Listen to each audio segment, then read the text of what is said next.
بركة وفقد موجع. Dengan bahaya laten komunisme. Mungkin ini anak-anak PKI yang bangkit membawa kedok PWI perjuangan putra dari DN Aidit, yaitu Ilham Aidit, dalam wawancara dengan Republika menjelaskan bahwa ayahnya atau dia sendiri berarti asalnya dari Yaman. Ilham menjelaskan nama Aidit yang mereka sandang berasal dari nama marga sang kakek, yakni Abdullah Aidit.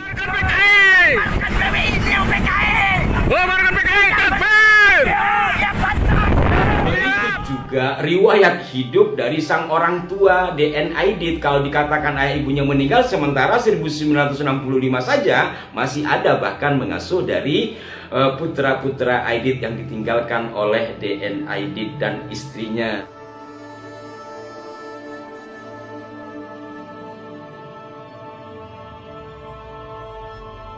Baiklah, saya akan memulai dari siapa DN Aidit versi Rabithah Alawiyah, yang mana informasi ini disampaikan setidaknya yang saya baca dari 2018 yang lalu terkait dengan pernyataan Rabithah Alawiyah yang juga dilengkapi dengan surat resmi. Nanti dari semua data online tersebut insya Allah akan saya cantumkan di kolom deskripsi ya. Jadi pada intinya bahwa Rabithah Alawiyah tidak mengakui bahwa DN Aidit adalah bagian dari Alawiyin. Lengkapnya Anda bisa baca sendiri di kolom deskripsi nanti. Namun ada beberapa item yang disampaikan oleh Rabithah Alawiyah yang mana tulisan ini beberapa kali dimuat dan satu diantaranya menggunakan narasumber ketua Rabithah Alawiyah pada saat itu, yakni Habib Zain bin Smith, yang pada edisi yang saya baca ini diinformasikan bahwa satu DN Aidit bukanlah anak cucu Alawiyin karena silsilah nasabnya tidak ditemukan dalam kitab pegangan yang dijadikan pedoman lembaga nasab yang ada di Indonesia. Kemudian yang kedua, berdasarkan, ini yang penting ya, ini yang penting nanti saya elaborasi dengan sumber-sumber yang lain. Dua, berdasarkan penuturan atau fatwa dari para sesepuh Alawiyin, diantaranya fatwa Al-Habib Muhammad bin Aqil bin Yahya yang bermukim di Palembang, dan dari sumber-sumber media cetak yang terbit sekitar tahun 1960, kiranya akan menjadi sebuah jawaban atas pertanyaan di atas, bahwa fakta tersebut berbunyi dalam tanda petik, dalam tanda kutip ya, bahwa telah berhijrah seorang pedagang Arab dari marga Al-Aidit ke kota Palembang, Sumatera Selatan, dan menikah dengan seorang janda penduduk setempat yang telah mempunyai seorang anak bernama Nuh. Dari sejak kecil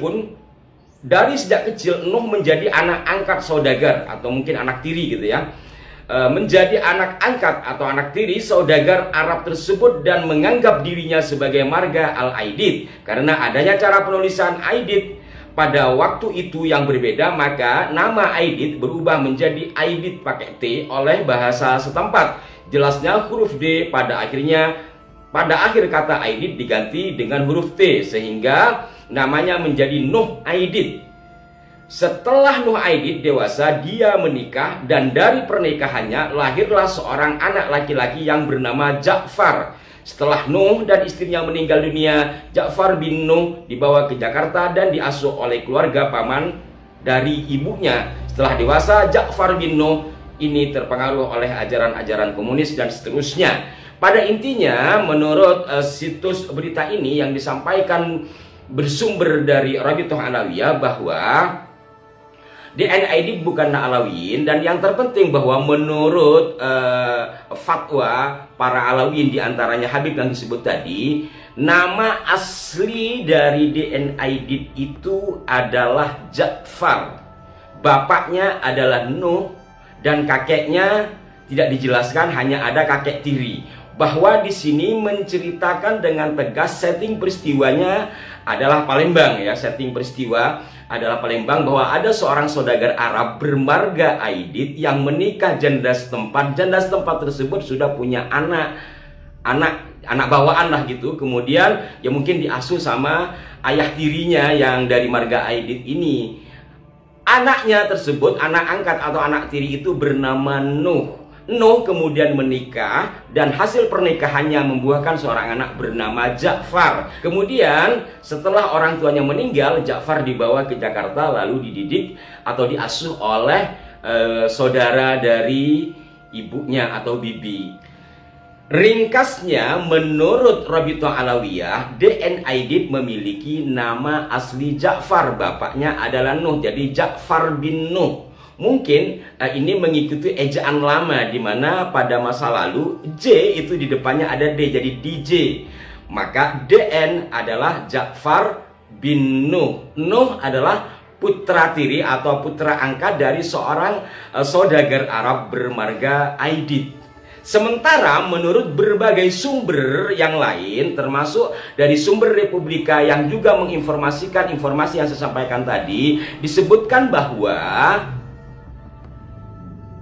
D.N. Aidit memiliki nama asli Ahmad. Ini bisa dilacak di berbagai sumber ya. Semua sama mengatakan bahwa nama asli dari D.N. Aidit itu adalah Ahmad. Ahmad memiliki ayah bernama Abdullah Aidit. Abdullah Aidit memiliki bapak atau kakek dari D.N. Aidit ini seorang pemuka Islam di daerah Belitung bernama Ismail. Jadi lengkapnya Ahmad bin Abdullah bin Ismail. Ini versi berbagai sumber di luar sumber Rabithah Alawiyah. Bahkan salah seorang putra dari D.N. Aidit yaitu Ilham Aidit dalam wawancara dengan Republika menjelaskan bahwa ayahnya atau dia sendiri berarti adalah seorang Alawiyin. Dia mengisahkan seperti ini. Saya akan bacakan dari hasil wawancara Republika. Asalnya dari Yaman. Riwayat Aidit yang disampaikan Ilham pun mirip dengan kisah marga Aidit. Asalnya dari Yaman, tapi anehnya keturunannya banyak tersebar di wilayah Afrika Utara. Demikian kata Ilham. Ilham menjelaskan nama Aidit yang mereka sandang berasal dari nama marga sang kakek, yakni Abdullah Aidit. Itu sebetulnya nama dari kakek saya. Sang kakek pun pernah berkisah pada Ilham soal nama Aidit yang mereka sandang. Kakek saya, Abdullah Aidit, selalu bercerita tentang itu. Dia bilang Aidit ini tidak sembarangan punya garis keturunan Rasulullah kalau diurut dari silsilah. Demikian tegas Ilham. Jadi menurut putra D.N. Aidit, Aidit di sini memang sama dengan marga Aidit yang ada pada jajaran nasab Ba'alawi. Sahabat-sahabat sekalian, sejumlah sumber yang lain juga menyebutkan bahwa nama D.N. Aidit aslinya adalah Ahmad, sementara ayahnya bernama Abdullah Aidit. Saya akan bacakan salah satu sumber lagi yang dimuat di media Tirto yang mengambil dari sejumlah sumber buku, diantaranya dari buku yang ditulis oleh adik D.N. Aidit sendiri yaitu Sobron Aidit. Judulnya Abang, Sahabat, dan Guru di Masa Pergolakan. Kemudian juga mengambil sumber dari matinya Aidit Marsikal Lubang Buaya 1967. Antara lain diinformasikan di sini bahwa Aidit ini masa kecilnya orang yang religius ya, orang yang gemar mengaji bahkan menjadi muadzin. Demikian menurut sang adik yakni Sobron Aidit. Kemudian di sini juga diinformasikan Ahmad Aidit atau yang kelak dikenal sebagai D.N. Aidit punya latar belakang yang baik. Lahir di Tanjung Pandan, Belitung pada 30 Juli 1923. Keluarga Aidit amat terpandang kendati merupakan warga pendatang. Berdasarkan penelusuran Rosamuna yang diterbitkan dalam buku matinya Aidit Marsikal Lubang Buaya 1967, keluarga Aidit berasal dari Sumatera Barat yang kemudian merantau ke Belitung.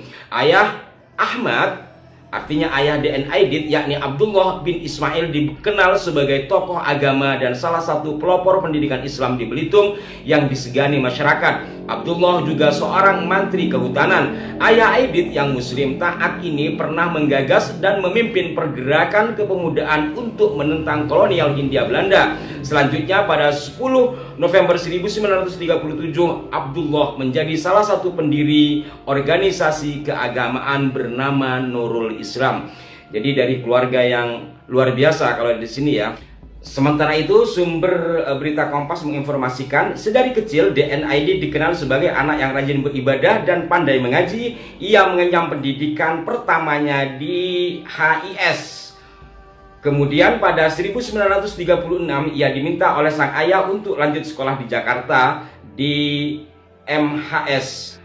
Nah, sahabat-sahabat sekalian, berbagai sumber saya sampaikan tadi itu adalah untuk mengelaborasi atau membandingkan dengan apa yang disampaikan oleh Robitoh Alawiyah. Kalau tadi dikatakan Aidit itu diasuh oleh orang tuanya sendiri kan, bahkan seorang yang religius ketika masih muda dan sekolah di sana, baru kemudian diperintah oleh sang ayah untuk melanjutkan ke Jakarta untuk sekolah di MHS. Sementara menurut Robitoh Alawiyah dalam fakta kini yang saya sampaikan tadi, ayah dan ibunya meninggal. Setelah ayah ibunya meninggal, kemudian dia dibawa ke Jakarta dan diasuh oleh bibinya. Tentu saja keterangan dari Robitoh Alawiyah ini sangat jauh berbeda dari informasi-informasi yang disampaikan oleh beberapa situs media. Kemudian juga kalau dikatakan ayah ibunya meninggal kemudian dibawa ke Jakarta dan diasuh oleh bibinya, faktanya tadi dia sekolah karena atas perintah dari sang ayah.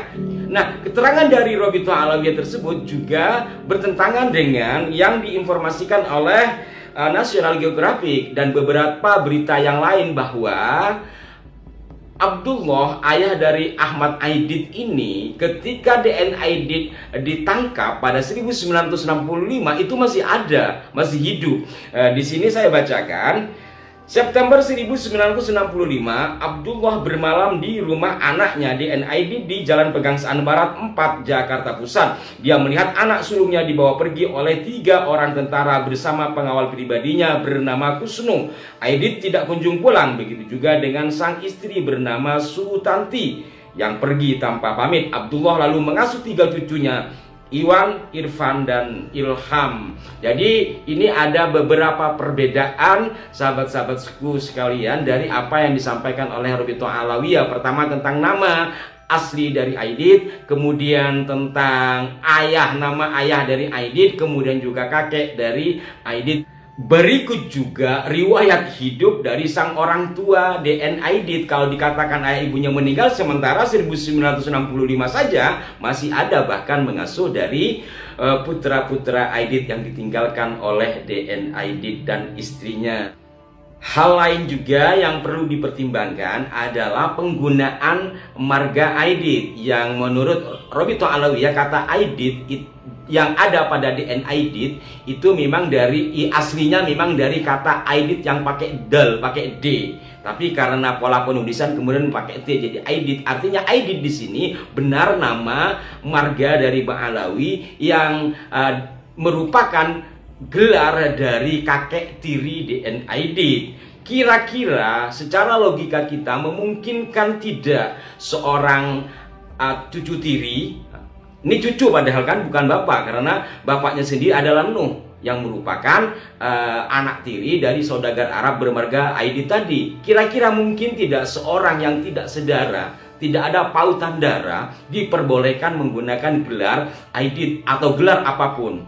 Dari realitas yang ada kan tidak mungkin itu terjadi. Tapi kenapa ini dipakai? Apakah karena ketidaktahuan dari sang kakek kemudian sudah meninggal yang marga Aidit tadi? Ini tentu perlu penelusuran lebih lanjut. Hanya saja dari fakta-fakta yang ada, dari perbedaan-perbedaan yang ada, saya yakin Anda semua sudah bisa dapat menelaahnya akan hal ihwal tokoh partai terlarang yakni DN Aidit. Dan di sini mohon disikapi secara jernih, karena hal ini kami sampaikan bukan hanya atas dasar permintaan dari saudara-saudaraku, juga ini kita mengajak semua, kami mengajak Anda semua untuk berpikir logis, jernih di dalam menelaah persoalan-persoalan masa lalu, dan tidak ada niatan untuk mengkaitkan satu sama lain kemudian merendahkan, tidak ada kesana. Karena bagaimanapun DN Aidit pada masa mudanya adalah seorang religius, kemudian dia juga seorang penggerak. Kalau toh akhirnya dia terlibat dalam pergerakan PKI adalah hal lain.